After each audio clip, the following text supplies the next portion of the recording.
Daddy is working. Good morning, good afternoon, good evening from wherever it is that you are tuning in from. I am Garrett. I am hosting this series that we are doing on professional lighting by Light Panels. Thank you again to Light Panels for letting me do this with y'all. If you're new, welcome. If you are returning, welcome back.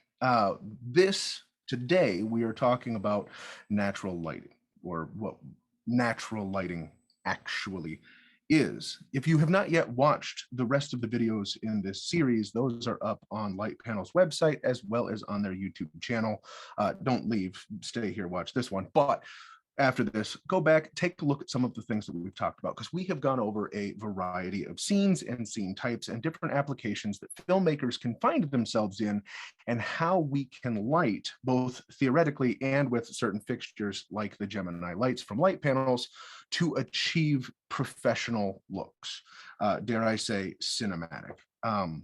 Generally, the quality of a production is determined primarily by the quality of the lighting, more so than the camera or the lenses or the gear or all of the fun things that you might have.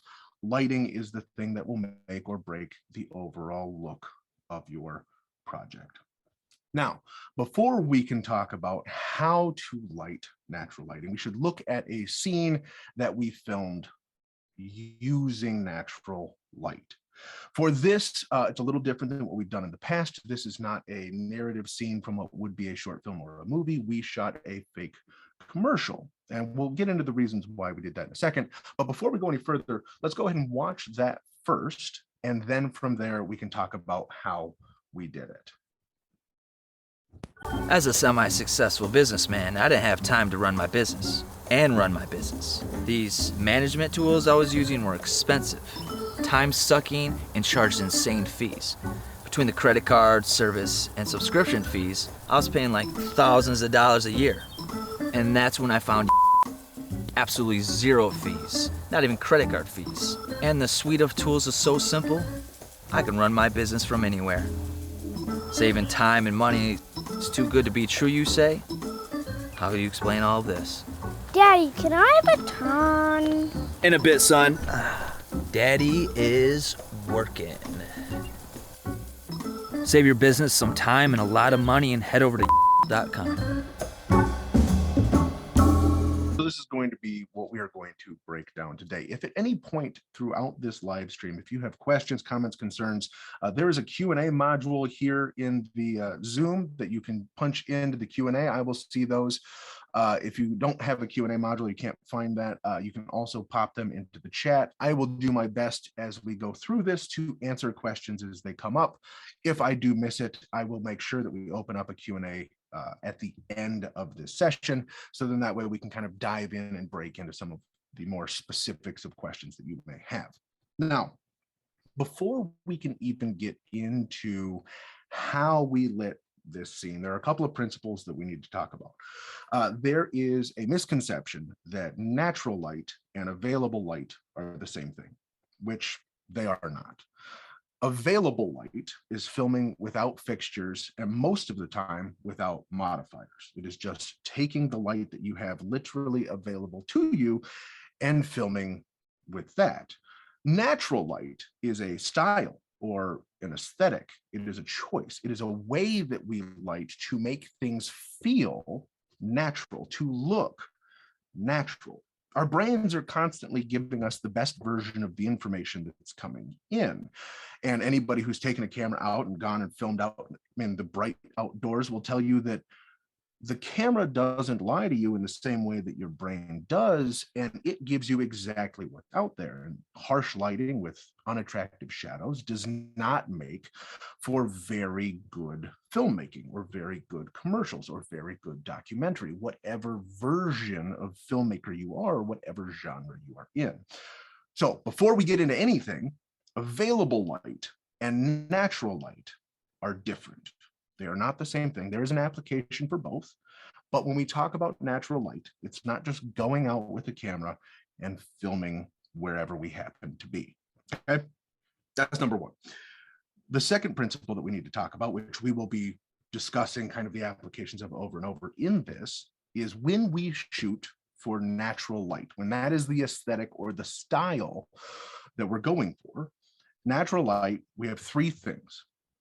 We want consistency, we want control, and we want contrast. Those are the things that we are trying to manage when we are lighting in a natural light environment.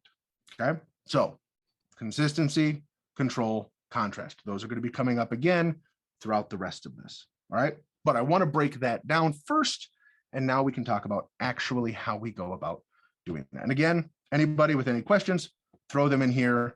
I would love to answer those as we go along, even if they're pseudo related. Hello from Paris, hello from Kosovo, France, California, Munich. I'm happy to see all of you here. Eric, I recognize your name. Welcome back.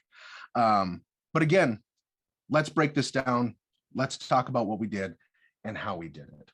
So the first thing that we should talk about today is what is called a grid. In this case, it is a fold-away butterfly. This is a 12-foot by 12-foot diffusion frame that we put overhead of our talent. Now, the nice thing with a butterfly or a fold-away frame like that is that it isn't actually 12-foot by 12-foot all the time, and it's relatively lightweight and easy to set up. This one is by Manfrotto Avenger. Fantastic setup. We used a full stop of diffusion on this just to even out our light, and again placed it directly overhead of our talent in order to maintain that level of control. Again, control being important here. The day that we filmed this, we actually had a mix of sun, clouds, and rain all within one day. And if we were just filming with available light, How do you explain we all wouldn't this? get this nice Daddy, consistent can I have a look ton?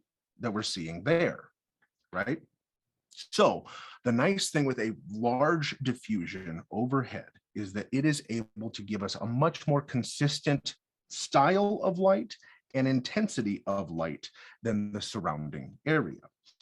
And of course, having it in a 12 by 12 gives us enough space around our talent that we are then able to move the camera, move our set, move our talent in a way that makes sense, that we're not too confined.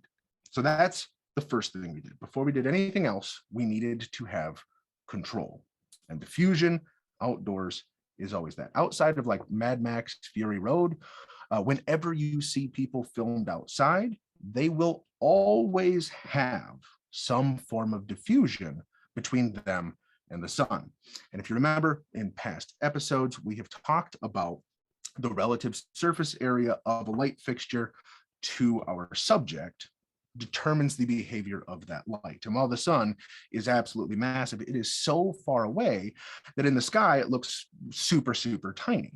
And because the relative surface area of the sun in relationship to our subject is very small, it creates very hard, very harsh light, meaning that the shadows are going to be very unattractive. So anytime you see people in TV, movies, music videos, wherever, outside, unless that is the look that they're going for, there will always, always be diffusion. Hello to Italy.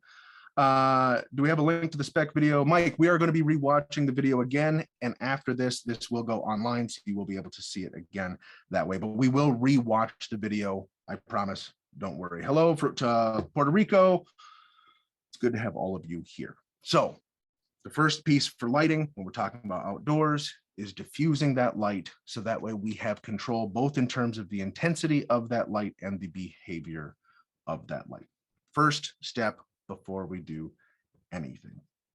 The next piece that we have here, which comes to contrast, are negative fills. Now, where a fill or a bounce is going to add light onto our subjects, a negative is going to pull light away. And again, this goes to contrast. So for this, we used two different styles of negative fills. The first one you can see in the background of this shot, that is called duvetine, and it is a fabric roll that you can buy online. They're not very expensive, and this was a 6-foot by 8-foot duvetine roll. The next we had was a 4-foot by 4-foot frame, which you can see being assembled here. And we used that as a float. And what that means is that we were then able just to place it where we needed it to be, whether to block reflection on a phone screen or just to hide spill coming off of the back of a house wall. We're able to then position that 4x4 frame in a way to add contrast into the shots that we want when we want. And because it's so small, I was paying like thousands of dollars a year. And that's when I found. Okay, so the first is about control. The second, we have contrast, right? So the negative fill is just as important as diffusion, just as important as adding fixtures. It's not always about adding more light. It's about controlling the light that you have. And you can build contrast much more easily by pulling light away than you can just by adding more and more and more light. Okay, so the first is for our control. We have our butterfly, the 12x12 overhead. The second is contrast, which is going to be our negative fill. Now that takes care of our available light. Again, taking available light and turning it into natural light, right? To look the way that we want it to look. Touching back on control just briefly, it was cloudy for the first half of the day. Then partly cloudy to sunny for some of the day, and then it also rained, all in that day of shooting, which if we were just filming with available light, our stop of light, the intensity of that light is wildly different from shot to shot. The behavior of that light would be wildly different from shot to shot. And then just from the rain standpoint, just having that interfere with the set design and the art direction and the talent and all that would be a huge problem. So having that overhead diffusion really helped to balance out all of that light. So then that way, no matter what hit us throughout the day, the changes that we needed to make in camera were minimal. So now that we have taken care of our available light to sculpt it in a way that makes sense, now we will then use our fixtures to create the look and light that we want. So for this, we have our key light, which is actually this fixture here. And that key light is the Gemini 1x1 hard. This is an insane light. The name, Dorian, is duvetine, and we can spell that out for you, but duvetine is the name of the fabric. But this is the 1x1 hard. And the most incredible thing about this little 1x1 panel is that the sun was actually on the left side, camera left, of our talent, but we used our key on the right. And the Gemini, being battery powered, like this here, you can see it with the dual battery bracket running off of the Dionic Anton Bowers, we could run this light at 100% intensity off of battery power without issue. And this light is so bright. The 1x1 hard is 5 times brighter than the 1x1 soft. In all of our medium and close shots, you can see the key here on the camera right. All of our medium to close shots, we actually had to dial the Gemini down from 100% to 75% because the intensity was actually too hot for the style of the aesthetic that we were going for. So that light is so bright and so color accurate that I was able to key opposite the sun and still turn the light down in order to get this look here. So you can see left side of the face to right side of the face camera wise, right? We have a good stop and a half of contrast there. We have this really pleasing key light coming kind of up from the top camera right. We can see that that negative fill is really working here on the cheekbone there on the camera left. And this is a very controlled, very aesthetically pleasing style of shooting, okay? Now, if you don't have a 1x1 Gemini hard, you can use other fixtures to get the equivalent output. One of the things that I really like about the light panels fixtures, and it's both true of their Gemini and Astra families, is that I can trust the readout on the light. I cannot tell you how many times I have worked with fixtures where I need to make sure that I get my spectrometer or my color meter out to verify that the color that that light is putting out is in fact what that light reads. These are so accurate, I actually never have to color meter the lights themselves because I know that when I dial them in, they're exactly what they need to be. So whether you're using anything in the Astra line or anything in the Gemini line, I would then double up fixtures. So if you had a 1x1 soft or two 1x1 softs, you could double those up. Same with the Astra 6Xs. You can stack those lights in a way to get you that same level of output this fixture does, but you can be sure that any of the light panel fixtures are going to give you that color accuracy. Color accuracy is something we talked a lot about in some of the previous episodes, so I'm not going to harp on it too much in this one. But especially when it comes to rendering skin tones and making people look their best, you really need to make sure that the accuracy of that light that's coming out matches what you're putting in with your camera. Now, if you're working with higher end cinema cameras that shoot in true RAW, white balance is a little less important because we can have a little bit more latitude and control over that in post. But if you're not filming in RAW, if you're filming in ProRes, or you're filming in compressed, H.264, H.265, any of the standard codecs and wrappers that you would normally find in most cameras, dialing in that color control is paramount to making people look alive and healthy and good and not green and yellow and sickly. Jeremy says, how do you avoid shadows from the 12 by on the grass when zooming out? We're going to get into the zooming out in just a second. That is a fantastic question. And truthfully, the main answer is it is the camera position. And then, of course, the way that we frame that against our camera. But we'll talk about the wide shots in just a second. But that is a fantastic question. Pauline says, what's the difference in terms of T-stops between negative fill and your key light? So with T-stops are going to be a little bit less dramatic. So it's about a stop and a half of f-stop. It's about a stop in T-stop. Now, that said, if you work with false color, which is another thing that we've talked about in episodes past, easiest way to check your exposure, especially if you create manual keys, you can then very quickly and easily identify how much intensity from one side of the face to the other side of the face you have. All of the small HD monitors, which are the hands down the best production monitors that you'll use, all have false color built into them, both with RE style false color and full spectrum false color. So any of that will work. If you're using a color meter, a spectrometer, or a light meter, and you have a spot read that you can get on it, you can then just read from one side of the face to the other. But in general, a pleasing contrast from one side to the other is going to be about a single T-stop. Di says, can you fill the entire 12 by 12 grid with the Gemini 1x1 soft and still have enough output on the other side of the character, or is that too much stop loss? Matthias, great question. So for that, it's not as much about the stop loss as much as it is about the spread. So a couple of episodes ago, we did a documentary style interview inside where we also use this 12 by grid. And really it's more of the surface area than the intensity. But for that one, we just put a dual bracket together and we took two of these 1x1 Geminis and put them together just to give us a larger surface area source to start with. So that way it's not so beam focused in the middle of a 12 by, because 12 bys are massive, massive surface areas. I would confidently put a 6 foot in front of this, and you could probably even get away with an 8 foot.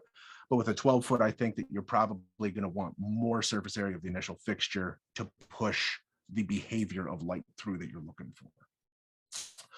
How do I know which diffusion to use? Alvin, great question. So there are a couple of different ways that you can do it. So there's like muslin, unbleached muslin, magic cloth, and then you can just get diffusion in varying stops. Same with magic cloth, you can get those in varying stops. How much you choose to use is entirely up to you.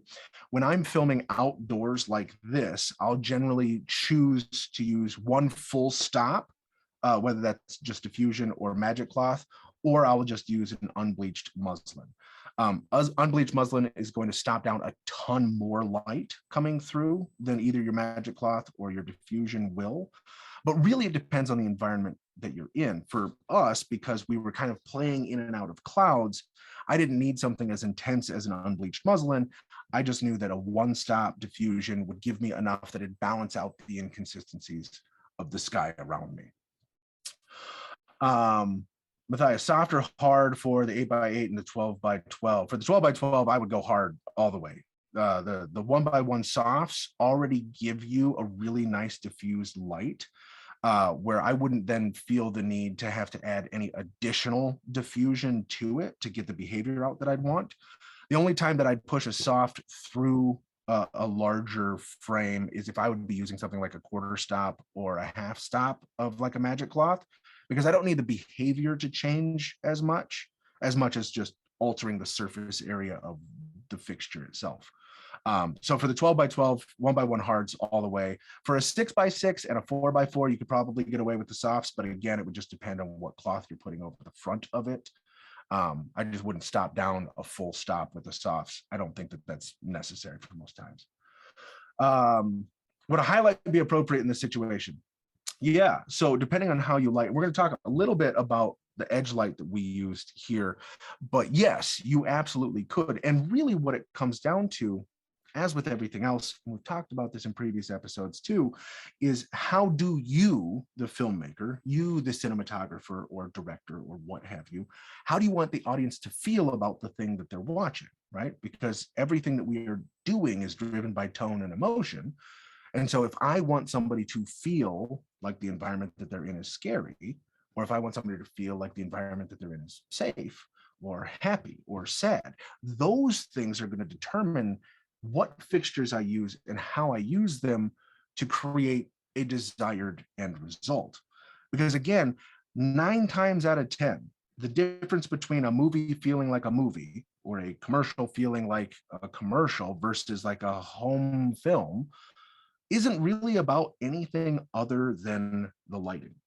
And we need to make our lighting choices from a place of tone and emotion long before we make lighting choices based on what we're confined to, because that's how we make this stuff work. Richard, yeah, so we've showed some examples of it at the beginning. We're going to show more examples of it here in a minute. I was just taking some time to answer some questions here from some of the folks. Did you have any issues seeing the shadow from the 12x12 overhead on the grass behind your talent? Thomas, great question. We'll get a little bit more into this when we get into the wide shot. For us, we were lucky enough to be on a semi-cloudy day, and we were more cloudy in the morning. And knowing that, I chose to shoot the wide shots first because the clouds were able to give us a little bit of that diffusion help there. The way that you would avoid seeing that frame primarily, especially if you're shooting on very sunny days and you're trying to get that diffusion, just comes into the camera shots that we're using and the angles that we're shooting at. So you'll see here in the wide shots, we're actually very low to the ground on the Dana dolly as we do our pull back. And that's very intentional because I'm trying to minimize as much of the grass that we can see, so that way we don't see those shadows. If I brought the camera up to eye level or high and brought it down, you would then very quickly be able to see much more pronounced frame shadows than you otherwise would. So when you're working with this stuff, it's very important to think about what your camera angles are and what your shot types are, because those are the things that are really going to help you avoid seeing obvious shadows. That said, you probably will find those frame shadows in a lot of your favorite movies and shows. Primarily, audiences are looking at eyes and they're looking at faces, and most everything else is forgivable. But if you're really looking for it, I'm sure you can find it. Okay, real quick, one last one here. If you don't have the budget to purchase some of the light diffusion and control options that you've mentioned, are there home-based options that you can use? Sheets, white, black, boards? Yes, absolutely. So if you can't afford a 12x12 butterfly with a full stop of diffusion on it, totally understand that's not a problem. I've seen a lot of DIY done with PVC pipe, which is just like standard plumbing plastic piping. And then, yeah, using like solid white sheets, like a white sheet, like a bed sheet. If you got like a king-sized bed sheet from Target and you wrapped and duct taped it around PVC pipe, you could probably build something close to that. It'd probably be closer to like an 8x8, but you could get something close to a large frame like that for under $20. So if you don't have that for that, absolutely. If you can't buy Duvetine, Duvetine's not that expensive, but if you can't buy Duvetine, again, black bed sheets are fantastic. You go to a fabric or craft store and also just get rolls of fabric as well. Those are all things that you can do. These are all very easily done to DIY. It's better to have a DIY option to get the light control that you have than to say, well, I can't afford a frame or I can't afford, you know, what have you, and then just try to work with available light. Natural light will always be better. So now we've talked about control with the frame. We've now talked about the contrast with the negative fill. We've talked about our key light, which is our 1x1. Keep the questions coming. I just want to keep this rolling and I'll come back to your questions as well. The last thing is a hair light, also known as an edge light, a rim light, a crown light, a cut light. A lot of different names for this style of light, and they all do slightly different things, but by and large, edge lights are kind of what we call them. And what we used for that is the new Quasar Science double rainbow. Now we use the 4-foot configuration for this, and it is a tube style LED light that has 2 rows of pixels on it. The nice thing with the double rainbow is it has a significant output. Nothing like the Gemini, but for what we needed it for, I just needed it to separate my talent from the background that's behind them. Edge lights are best done when they're unnoticed. The audience shouldn't necessarily see them, but they will absolutely notice if the edges of our talent are falling into the background behind. And especially because everything is so soft and so diffused, I really needed to have a crispy edge right around my talent to really keep them off of the grass behind them. And if you look in this freeze frame here, if you look around the ears, and if you look behind the hair on the head and the top of the collar around each side of the neck, you'll see that that is just slightly brighter than everything else. And that's done by this Quasar tube that we're using here. And that's only to pull my subject away from my background. We've talked about this in previous episodes. Again, if you haven't watched those, please go watch those because we go in depth about all of that. It shouldn't be enough that unless it's a stylistic choice, you see an edge light or a hair light.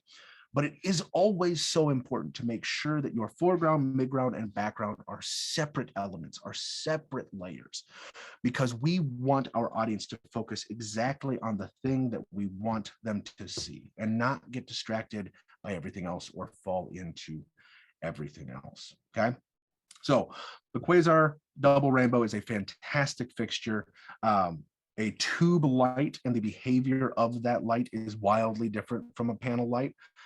Very different applications for those. And again, this was too bright at 100%. So we docked it down to 75%, and it still was a very obvious key. Whereas with the double rainbow, we had that at 100% intensity at 5600 Kelvin. And it was just enough to give us exactly what we needed to pull our foreground off of our background. Okay, so that is our control, that is our contrast, that is our key, that is our fill, that is our consistency. That is how we approach lighting. And it's not just this setup, it's whatever setup you're looking to light. Those principles are the same. Okay, so now before we go any further, I want to break down a couple of these shots just so that way you can see the way that they look and how that then plays out. So let's start with this one that we were just looking at here. So if I come here, and I know the question or the contrast is a little different on the iPad than everything else, but if we look here, we can very quickly identify that our key light, our main source of light, is coming across the talent's face here, right? Our hottest spot, our brightest point, is camera right above the eye, right? That is where we are most bright. In contrast to that, we are darkest on the face down here, right? And that is that Duvetine that's sitting just off of camera. And when I say just off of camera, I mean it is just hanging off of camera right there. And that is pulling light away from my subject's face. And you can see here then this cheekbone here, we're getting a little bit more light coming back through. That's coming off of the back side of this house that's on the camera left. This house here is a beige color and it's bringing light back forward, but our Duvetine is kind of doing double time here, acting as both a negative fill and a flag. But I like this little bit of separation that we're getting there on the face, so we're keeping that there. Now, if you look at the chest real quick here of our talent, you'll see that we actually have a defined shadow coming off of this shirt, right? And we can see the defined shadow here on the chest, and we can see the defined shadow here on the collar, right? That gives us the appearance or the impression of bright sunlight, right? Because again, sunlight naturally is a hard light source. But because this is my key, not the sun, right? This is the Gemini 1x1 hard. I'm able to get the behavior here that I want to have, right? Where we don't have any unattractive shadows coming off of the neck. We don't have any unattractive shadows coming off of the nose. We don't have any unattractive shadows pocketing under the eyes. Excuse me.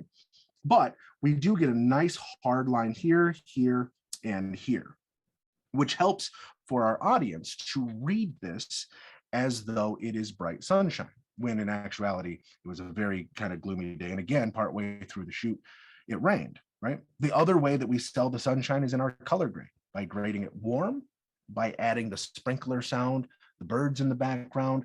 We can make it feel as though it's a really nice sunny day, and the audience will never know that it was mostly cloudy and it rained partway through, right? Because we have that control. We're able to create that look. Now, going to one of the comments earlier asking about this shot here and where we put the frame and all of that there. The frame would have ended about here and about here. We would have seen the stands for the frame, maybe a little wider than that, but they absolutely would be in the shot. So for that, and this is true of any shoot prep, you should always know the path and the trajectory of the sun throughout the day when you're shooting outdoors, both in terms of color temperature and of course in terms of direction and behavior. And I knew that we were going to be most cloudy in the day. And I also knew that the sun in the morning is about over here. And because of that, yeah, so Liam, the categories are consistency, control, and contrast. And then of course we add our fill and edge light as needed. But those are the three when we're talking about shooting natural light here. So I knew that our sun was going to be right over here, outside of frame up here in the morning. And I also knew it was going to be most cloudy. And because of that, we adjusted our shooting schedule to make sure that we shot the wide shots first, because I could rely on the clouds more consistently in the morning, but then also because the sun was so far to the side of my talent in the morning, I could take that 12x12 frame, and instead of being overhead, I could kick it to the side, kind of at a 45-degree angle, and send it up, so then that way I knew that we'd still get the diffusion between the sun and my talent, right, without having to be overhead. And I'd still get that without having the shadows that we were talking about earlier. There's a great app for iOS. It's probably for Android too, called Sun Tracer. And it's a great augmented reality app where you can put in your time and date, and from your location of where you are, you can use the camera and it will show you the path of the sun and the intensity of the sun throughout the day.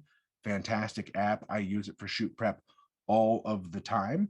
But because I knew where the sun was going to be and I knew what the weather for my day was going to be, I could plan my shots accordingly to make sure that this shot didn't have egregious shadows from my frame on the floor, but still could get that behavior the way that I wanted. Now for this shot, again, you can see if I punch in here, my key is still coming from camera right, even though the sun is camera left. And that is still because of this 1x1 Gemini. Now, of course, I needed to back it up for this frame, and because I backed it up, I increased the intensity. So we went from that 75% that we used for the rest of the shoot, and in this wide shot, we used it at 100%. But you can see here, even competing with the sun on a cloudy day, I'm still able to get a very defined key on this half of my talent compared to what my negative fill is doing, pulling light off of that side of my talent.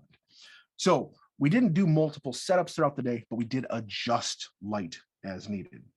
Now let's break down how things were set up, because of course that is one of the important things before we move on here. So if we come here, you can see here, we have our red Komodo, which is what we shot this with. We put it on a Dana dolly, because one of the big jokes in this ad, of course, is that the dad is sitting in the kid's pool, and we don't want that revealed to be till the end. So we start with a real close-up, and we end with a really wide shot, right? That's how the progression of this works. And a Dana dolly makes it super easy to move my camera around quite simply. So talent sitting in the pool here, we have our red Komodo, and we have our Dana dolly, and we're doing pulls the entire time. We did also shoot a couple stationaries, which are in this as well. But everything except for the cutaways was all still on the Dana dolly. We just banana clipped or A-clamped the shuttle down to the Dana dolly and used those for our stationaries, and then switched over to the Sockler Flowtech sticks when we wanted to get the like over the shoulder shot on the phone, or the cutaway of holding up the phone to screen there.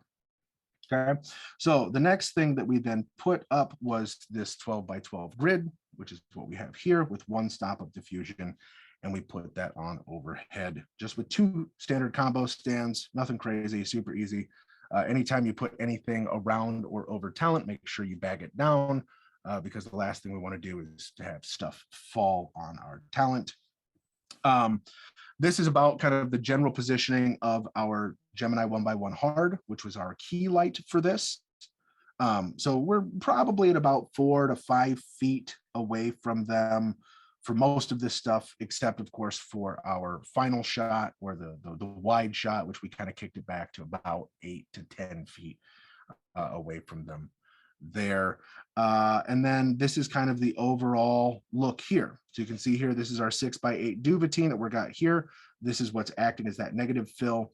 The larger the surface area of your negative fill, just like with your diffusion or your bounce, the more of an effect it's going to have on your subject. So we had this again about 4 feet away from our talent, and we had that as a 6x8, which was enough to pull that light off. This here is our edge light, which is that double rainbow 4-foot. Fantastic fixture, especially when you need it for that type of an application. This is our float, which is that 4x4 frame that I was referencing earlier. We would fly that in for like the cutaways, so that way there wasn't reflection or glare on the glass of the phone. We used it for the AC who was pulling focus to make sure that they could clearly see the monitor. And we just allowed that to be where we needed it to be if we needed to add contrast or pull things away in any particular shot. Okay, so that's kind of the basics of that there. Here's an example, by the way, of one of the cutaways, right? So here's a cutaway here. The duvetine is sitting out over here. That's the negative fill there. Our key light is still kind of coming from this way across, which is why you can see this really nicely across our subject's face there, right? We have this, the difference between in front of the ear and behind the ear. We have a good 2.5 stops there, so that's great. And then of course our focal point here is on the phone. And then we just kind of kicked the little floaty behind just to give it a little bit of movement, a little bit of, interest, visual interest. But that's that. And the nice thing about when you are able to light like that, you are then able to have incredible amounts of control, right? So again, going back to Liam's question from earlier, consistency, control, and contrast. I'll give you an interesting little tidbit here. The kid that we had in the final shot, the reveal, which is the big joke, right? That's the way that we want that thing to end. The kid wasn't available that day. And since everything was volunteer and we were just shooting a spec, I had to wait to get the kid until yesterday. And we then ended up filming the kid on a blue screen yesterday, going through like that. Where we had the diffusion overhead, we had the blue panel behind them. I then brought in that same key with the 1x1 there, pulled it off a little further away from them because it was a much sunnier day that day, but we got the light to behave in the same way because we had consistency, we had control, and we had contrast. If I didn't have those when we filmed on the day, filming our principal on a cloudy day where it rained, and then filming our pickups on a day where it was bright and sunny, we wouldn't be able to color match those or get the light to behave in a way that it would be believable that that kid would be in the shot. Now, that's actually one of the things that we're talking about in the next live stream, is how to light for a green screen or blue screen, and how to use the Gemini fixtures in our compositing to make things believable for the end environment that they're in. So if you've not yet registered for the next live stream, please go on to Light Panel's website, register for that next one. We're doing an HBO style intro. We're working with a whole bunch of cool partners on that one. But we're making a sweet intro, think like True Detective, Euphoria, a lot of those really cool like HBO style shows. We're creating an intro sequence, and we're doing it entirely with green screen and compositing. So if you're interested in that and how to light for green screen and how to composite and make things look really cool and interesting, that's what we're doing next month there. They just threw a link up in the chat for that. Jeremy says, would having a key go through a 6X look too lit or soft for a bright sunny day scenario? So here's the funny thing, Jeremy, about light behavior. The only people who would obviously notice light behavior being incorrect are the people that are in this live stream. I would see it, you would see it, the other folks here would see it, but your general audience never once notices, hey, this American Western has a duel that's taking place at high noon in the bright sun. All of the close-up shots have really nice, soft, controlled lighting. Nobody notices that. And if you want to do a fun experiment, next time you watch a movie or a show, watch how different the wide shot light is from the close-up shots, because I guarantee you the close-up shot lights are going to be much more diffused than anything in a wide or an extreme wide. So to answer your question, it doesn't matter because nobody cares. The thing is with natural light, and this is where that conflation between natural light and available light is, people want to look their best always, constantly. The way that they're lit, the way that they look, everything. That's what natural light does. Available light doesn't make people look their best. It makes them look where they actually are and how it actually is. A lot of documentaries use available light just because they don't have the control and they need the speed, right? So you're trading one for the other. But nobody notices and nobody cares. I mean, the thing is that when it comes to diffusion, larger is always better, right? If you're trying to diffuse light, the surface area of your fixture should be as wide as possible. The surface area of your diffusion should be as wide as possible. The surface area of your negative should be as wide as possible, because that's going to give you that really nice, soft, even behavior that you wouldn't get otherwise. Okay? So we're going to go ahead and watch this spot one more time. I know Richard was asking for it. Okay, cool. We're going to watch this one more time. Pay attention though. Look at the contrast. Look at the control. The thing is that the light throughout the shoot in the background varies because we're outside, and sometimes it's sunnier and sometimes it's cloudier and sometimes it's raining, right?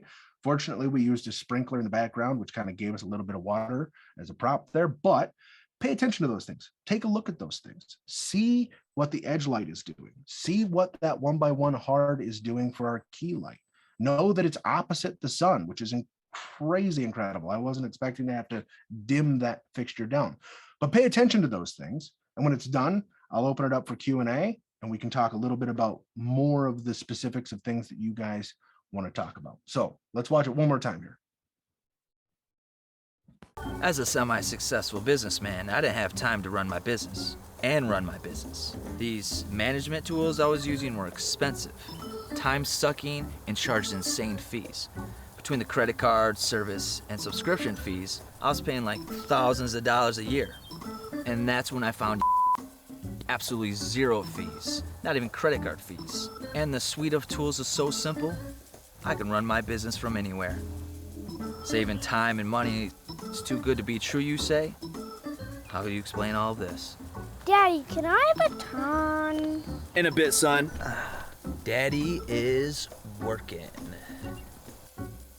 Save your business some time and a lot of money and head over to .com. No, I know Eric's going to ask because Eric has been kind enough to ask every time. I am going to be posting this stuff on my Instagram as well.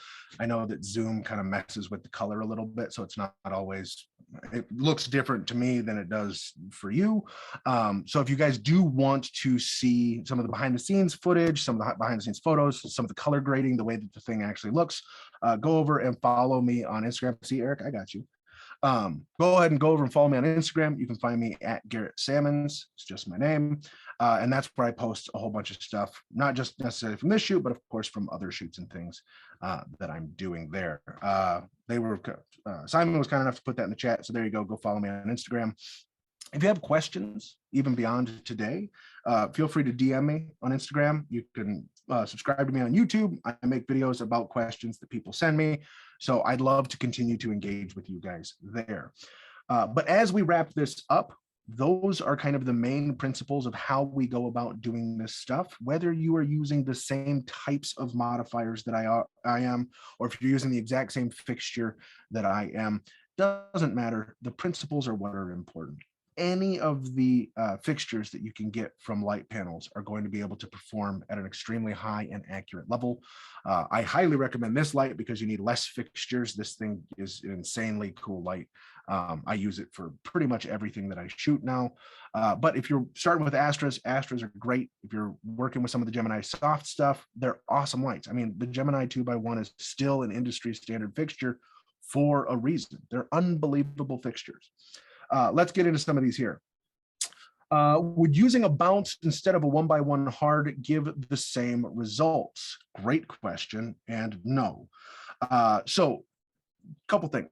When we talk about bounce, just like with diffusion, there are a bunch of different kinds of bounce. So there's ultra bounce, there's beadboard, there's foam core, there's all sorts of different kinds of bounce that you can use, and they all behave a little bit differently in the way that they refract light, the way that it bounces that light off. The nice thing with bounce is it will always give you a consistently soft look, but a bounce is completely dependent on the intensity of the light that is being pushed onto it. So for us, we would be using the sun.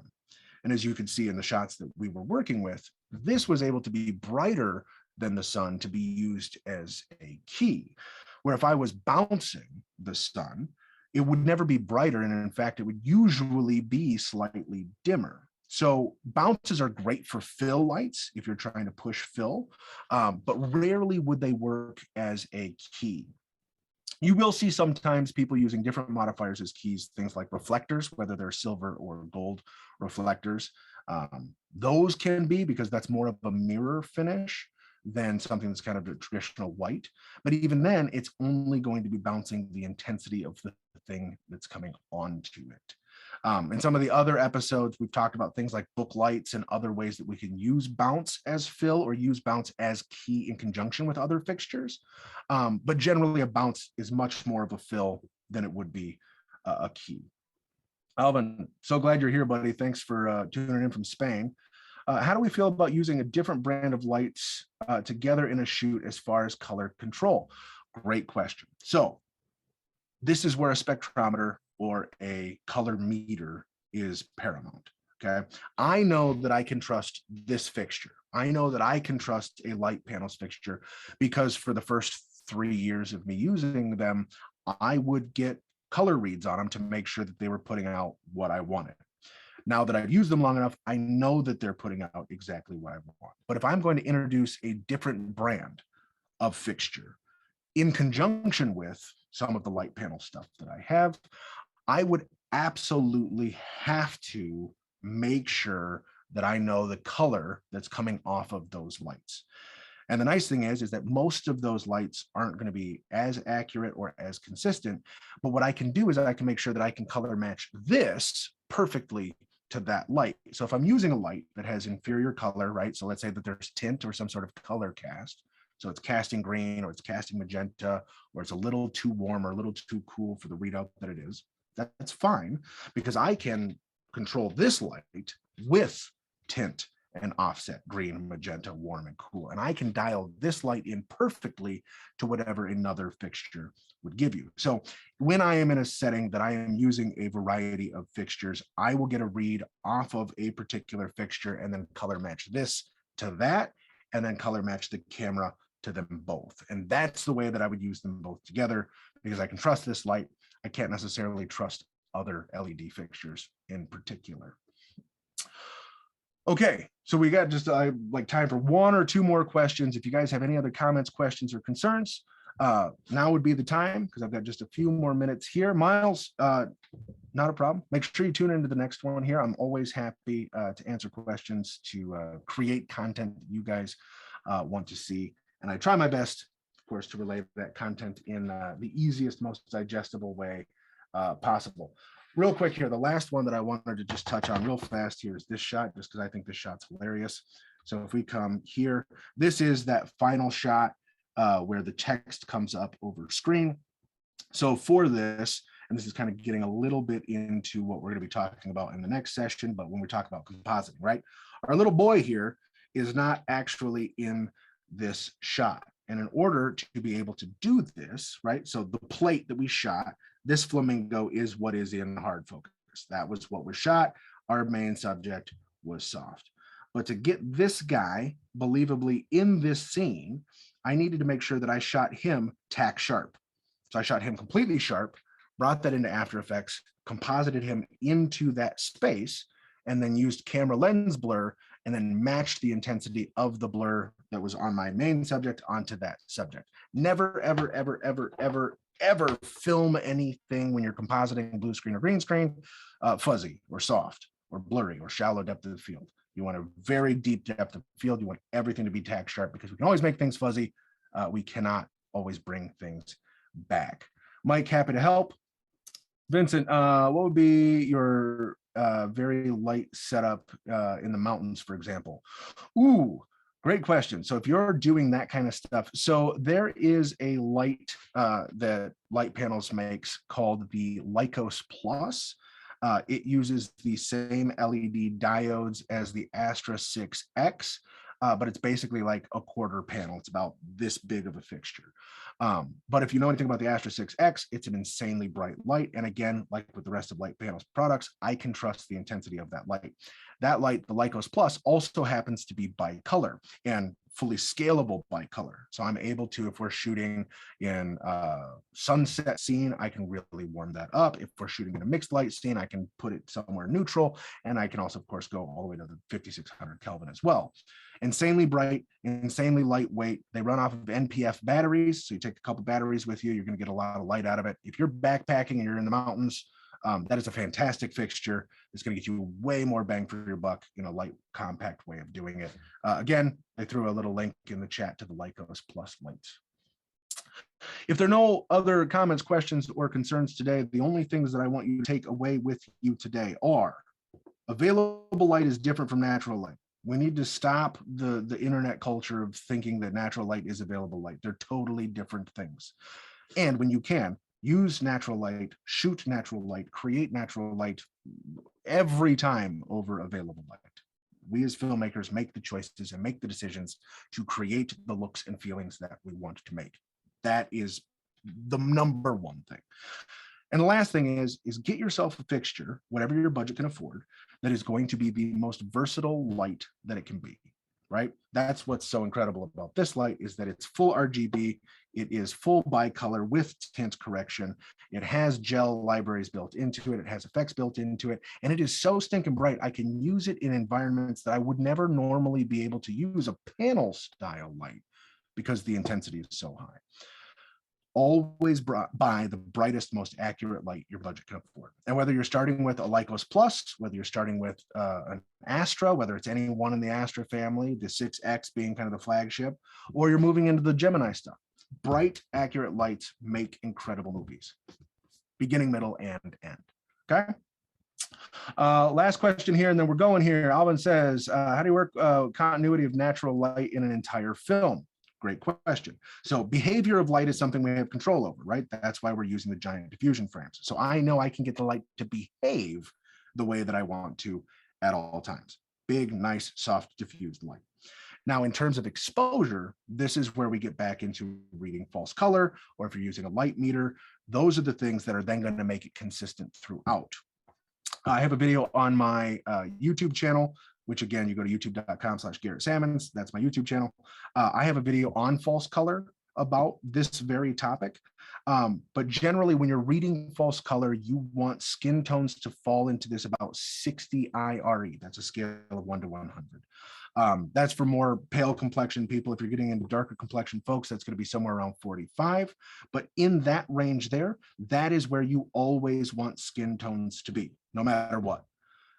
Audiences always first look for eyes, secondly, look for faces. If they're focused on eyes and they're focused on faces, they're paying far less attention to everything else. So if you're getting constant exposure correctly on faces for your whole movie, when you're filming outdoors, so much of the rest of it is forgivable. But if we mess this up and this is inconsistent in terms of our exposure, it's going to be very, very noticeable. So light behavior and light exposure, those are the two things that you want control over. Control, consistency, contrast. That's it when it comes to shooting natural light. Okay? With that said, thank you guys so much for tuning in. I always appreciate talking to all of you. Make sure you register for the one that's happening next month, where we talk about compositing and green screen lighting.